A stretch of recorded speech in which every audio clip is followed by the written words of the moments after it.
বিরোধী রাজনীতি করেছেন, তখন থিয়েটার করতে অসুবিধা হয়েছিল? সরকারি হল পাই না প্রায় 6-8 বছর।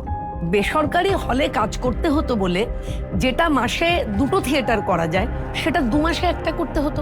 কোনো ফেস্টিভ্যালে তিতাস ডাক পায়নি, কোনো মেলায় তিতাস ডাক পায়নি। গোটা পশ্চিমবঙ্গ জুড়ে তো মেলা খেলাই হয়েছে ভাই 15 বছর ধরে। এবার কি মনে হয় যে এবার কি পাল্টাবে ব্যাপারটা? পাল্টাতেই হবে। এই সরকার থিয়েটারকে একটা নতুন ভাবে, নতুন আঙ্গিকে থিয়েটারকে দেখবেন। মাননীয় স্বরাষ্ট্রমন্ত্রী এখানে একটা থিয়েটারের স্কুল হবে সেটা তিনি বার্তা দিয়েছেন।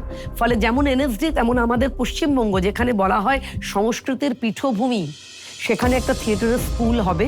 এবং থিয়েটার যদি মনে করে সরকারের কাজে তারা কথা বলবেন, তারা কথা বলবেন। আপনি কতটা কোন নেতার কাছের লোক এটা জানতে পারলেই তাদেরকে রাস্টিকেট করা উচিত।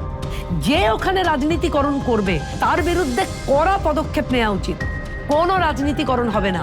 এই রাজনীতিকরণের জন্য গত 15 বছর আমার ইন্ডাস্ট্রি সর্বনাশের পথে দাঁড়িয়ে পড়ল।